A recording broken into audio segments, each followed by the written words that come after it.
Alors, une fois n'est pas coutume, je vais vous passer l'intégralité d'une vidéo que j'ai trouvée vraiment excellente, à la fois parce que c'est drôle et c'est très bien documenté.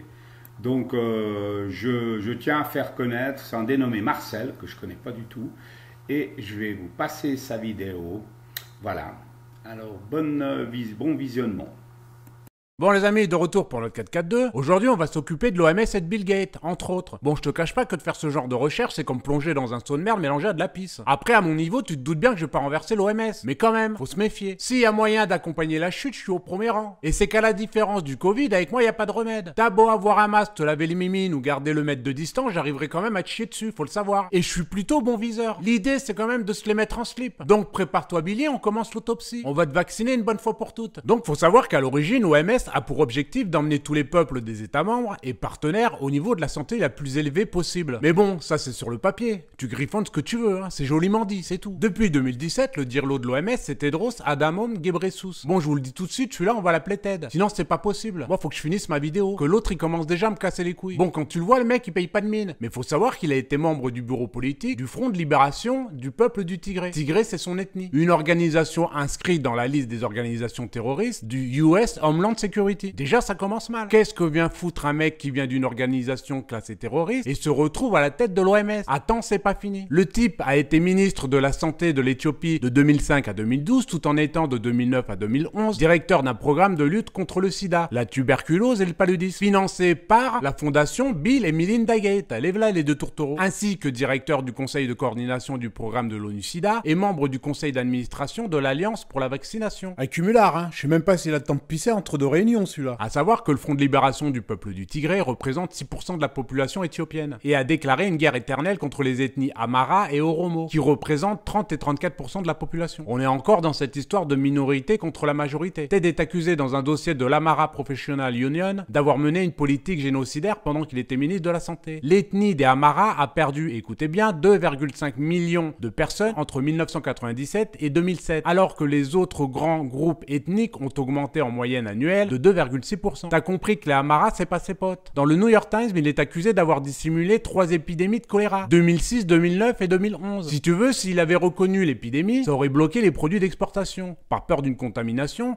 et nuit au tourisme éthiopien. Donc il a préféré fermer sa gueule. C'est le comble quand tu sais que le mec doit gérer des épidémies. T'as compris qu'on n'a pas affaire à Mimimati là. Ted il fait aussi dans la magie, mais c'est pour faire disparaître les gens. Pour les faire réapparaître, c'est une autre histoire. Rien que là, tu te dis, ça pue du cul quand même, hein. On sent qu'il y a quelque chose. C'est comme quand t'entends 2 fois la chasse d'eau, c'est qu'il en restait encore un peu sur les bords. Il y a des signes qui ne trompent pas. Donc je vais sortir le balai à chiottes. On est d'accord. Faut savoir que les Amhara n'avaient pas les mêmes services de santé que les Tigrés, sauf pour le programme de la contraception, avec les contraceptifs injectables, comme le Depo-Provera, un produit qui a reçu un avertissement de boîte noire aux États-Unis. Si tu veux, tu t'injectes ça et pendant un an, t'as tout le système foufoune à l'arrêt. Le joint de culasse, les bougies, la courroie, y a plus rien qui fonctionne. Et en prime, t'as une incidence accrue d'ostéoporose. Une étude de 2010 a révélé qu'après 2 ans d'utilisation du produit, près de la moitié des femmes de l'étude, 47,4%, avaient perdu au moins 5% de la densité minérale osseuse à la colonne vertébrale ou au col du fémur. Et la récupération après l'arrêt du produit, c'est au bonheur la chance. Tu fais un Shifumi, c'est pareil. En gros, t'auras plus de chances de te casser la patte et c'est pas Depo-Provera qui va te le recoller le bordel. Alors ouais, je sais, c'est dégueulasse, mais qu'est-ce que je te dise moi? On vit dans un monde d'enculés, hein, faut le savoir, c'est tout. Hein. Heureusement qu'on se marre, hein, parce que c'est pas supportable toute cette merde. Hein. Donc écoute, on sait jamais, ça peut te sauver la peau aussi. Autre fait intéressant concernant Ted, au moment où il se félicitait du confinement le plus extrême à Wuhan, il plaidait pour le maintien du trafic aérien avec la Chine, militait contre les tests sur les personnes revenant de Chine ou la mise en quarantaine, et allait jusqu'à organiser une campagne en Italie en faveur des Chinois, il fallait les embrasser dans la rue, en plein Covid. C'est quoi son projet au juste? Le gars est directeur de l'OMS, c'est pas le patron des magasins U. C'est inquiétant quand même. Bon voilà, c'était pour te présenter un peu le bonhomme, et ce que les médias ne te diront pas. En même temps, c'est clair que tu vas pas mettre un abbé Pierre à la tête de l'OMS. Ça grouille de lobby en tout genre là-bas. Quand ça file du pognon sur la table, ça brasse en milliards d'euros. Faut comprendre que c'est pas le billet de 100 que tu donnes au maçon qui t'a posé 3 pierres pour ta baraque. Non, niveau saloperie, les mecs ont passé tous les levels. C'est du certifié là. Et il a fait ses armes le Ted. Crois-moi bien que la compassion, c'est pas en option chez lui. Bon, on passe à Bill Gates. Alors Bill Gates, vous connaissez tous, c'est la multinationale Microsoft, fondée en 1975 avec Paul Allen, qui pèse aujourd'hui plus de 100 milliards de dollars. Donc t'as compris que Billy, tu risques pas de le croiser sur Tipeee. Ou alors c'est pour se curer les dents avec, hein, c'est tout. Bref, en 2008, il décide de se consacrer aux œuvres caritatives avec la fondation Bill et Melinda Gates, qui a pour objectif d'apporter à la population mondiale des innovations en matière de santé, avec un budget de 102,8 milliards de dollars. Son rêve, selon ses dires, c'est vouloir vacciner vacciner 7 milliards d'êtres humains en bonne santé tous les ans. C'est un retour sur investissement. Il est généreux, mais il est surtout pas con, comprends? Bon, maintenant écoute bien, ça va être moins drôle. On plonge dans le seau de merde. Prends le tuba, tu vas en avoir besoin. Le neveu du président Kennedy, Robert Kennedy Jr., a plongé dans le seau avant nous. Et il nous explique qu'en Inde, Bill Gates avait promis d'éradiquer la polio avec 1,2 milliard de dollars, et donc il a vacciné à tour de bras tous les gamins qui passaient devant lui. En veux-tu, en voilà. Sauf que les médecins indiens ont accusé Bill Gates d'avoir utilisé une souche vaccinale qui a provoqué une épidémie de polio dévastatrice et qui a paralysé, écoutez bien, 491 000 enfants. entre 2000 et 2017. En 2017, le gouvernement indien a opposé son veto au régime de vaccination de Gates et l'a viré à coups de pompe dans le cul. Et c'est à ce moment-là, quand il s'est barré l'autre, que le taux de paralysie de la poliomyélite a chuté brutalement. C'est le principe des vases communicants. 500 000 gamins paralysés, un demi-million au calme. Tu vois le truc? Où sont les journalistes pour en parler? Eh ben je vais t'expliquer. La fondation Bill et Melinda Gates a accordé par exemple 4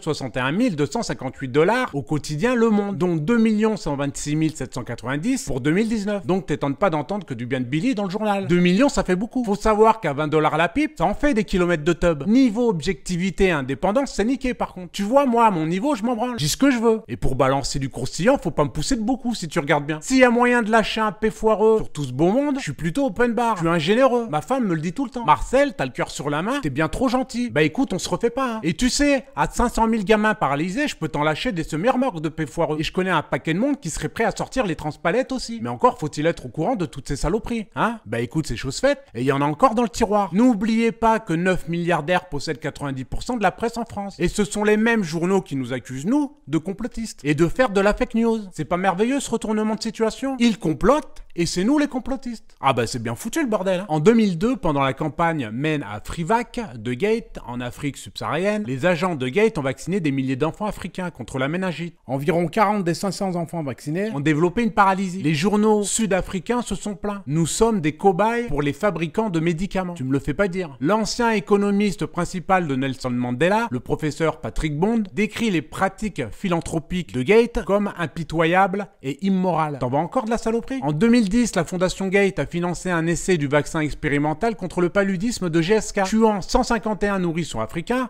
et causant des effets indésirables graves, notamment des paralysies et des convulsions fébriles, à 1048 des 5949 enfants. Et ça, c'est cadeau, hein. Gardez la monnaie. On peut continuer comme ça des heures, les gars. L'Afrique, c'est un terrain de jeu pour Bill. Et t'as compris que c'est pas un trivial poursuite, mais qu'on est plus sur du docteur Maboul, là. Et quand je te dis que c'est un terrain de jeu, c'est pas que pour Bill, d'ailleurs. Je vais vous rafraîchir la mémoire. Rappelez-vous bien de ce passage sur LCI, quand Jean-Paul Mira, médecin réanimateur de l'hôpital Cochin à Paris, proposait de réaliser des tests de vaccins contre le Covid en Afrique et pose cette question à Camille Loch, directeur de recherche à l'INSERM. Je cite: si je peux être provocateur, est-ce qu'on ne devrait pas faire cette étude en Afrique, où il n'y a pas de masque, pas de traitement, pas de réanimation, un peu comme c'est fait d'ailleurs sur certaines études avec le sida, ou chez les prostituées. On essaye des choses parce qu'on sait qu'elles sont hautement exposées. Qu'est-ce que vous en pensez? Là, il parle des Africains et des Africaines, comme si c'était du bétail, sur lequel on essaie des choses. La réponse de Camille Loch, directeur de recherche à l'INSERM, est tout aussi surréaliste. Je cite: vous avez raison, d'ailleurs, on est en train de réfléchir en parallèle à une étude en Afrique, avec le même type d'approche. Ça n'empêche qu'on puisse réfléchir en parallèle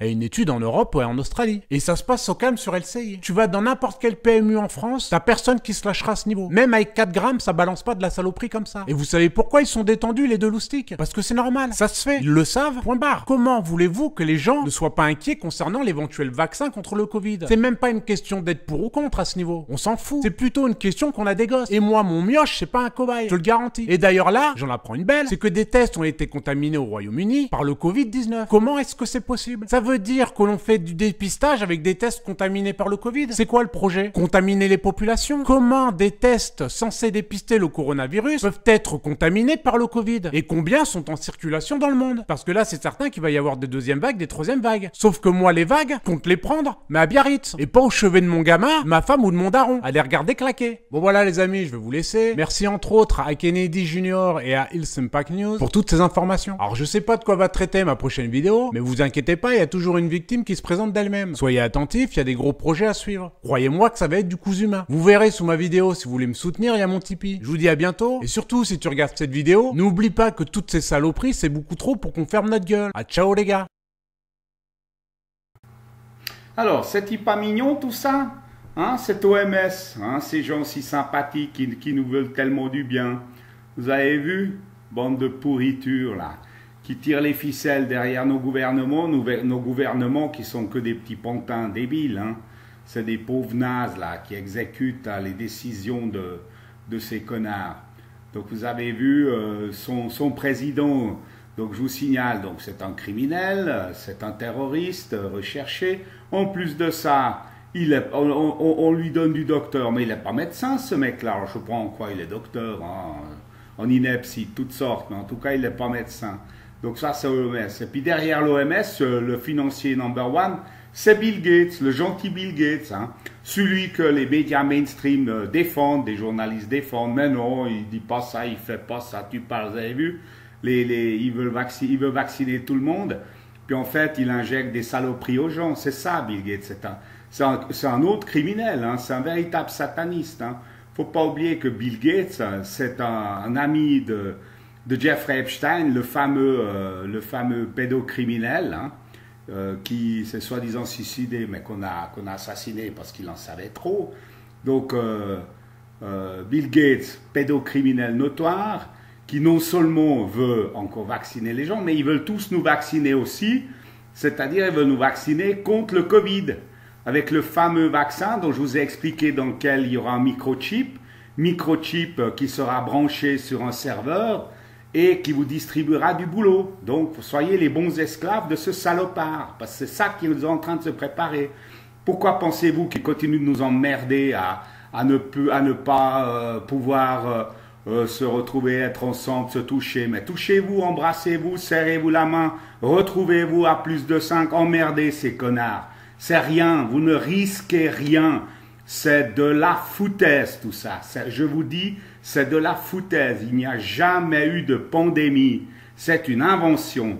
Et cette invention a été faite uniquement pour nous dire qu'il n'y a pas de traitement. Bien sûr qu'il y a un traitement. Il y a le traitement de Dr Raoult qui a sauvé plus de 3000 personnes. Voilà qu'il y a un traitement. Donc il y a un traitement, mais ils ne veulent pas qu'il y en ait parce que, ils veulent vendre les saloperies fait par les laboratoires Gilead. Hein. Je vous rappelle que les laboratoires Gilead sont actionnaires de BFM TV. Alors pourquoi vous voyez tous ces connards de journalistes sur BFM TV essayer de discréditer Raoult? Parce que ces cons-là travaillent pour Gilead. Ils sont jamais neutres, c'est des pourritures. Vous ne rendez pas compte que ce qu'on se fout de votre gueule. Donc tous ces gens-là, et ajoutons à cela, que ce n'est pas la théorie du complot, mais c'est que des complots sans fin, sans arrêt, dont les journalistes font partie. Donc tous ces gens-là, ils essayent de vendre l'idée qu'avec cette maladie inexistante, vous allez tous crever, ce qui n'est pas le cas, parce que de toute façon, c'est comme une grippe annuelle, parce que je rappelle aussi, on attend toujours les chiffres de la grippe annuelle. Vous avez vu cette connerie en France, ils osent tout, hein, 72 morts de la grippe annuelle en France. Vous vous rendez compte? L'année passée, 18 000. Comment c'est possible? Mais oui, prenez-nous pour des cons. Les vrais cons, c'est vous, c'est personne d'autre. Tous vos chiffres sont archi faux, tout est faux. Tout ce qu'il y a autour de ce soi-disant pandémie, qui est une pandémie inventée par les virus des cerveaux malades, des dirigeants de l'OMS, de Bill Gates, des journalistes, toute cette clique de merde. Il n'y a pas de pandémie, il n'y a rien. Alors n'ayez surtout pas peur. N'ayez pas peur. Touchez-vous, retrouvez-vous, embrassez-vous. Ne vous laissez pas accepter cette merde de distance. Il n'y a aucune distance à avoir, aucune. Soyez tranquille, soyez dans l'opposition. Voilà, résistez à ces connards de collabos, résistez.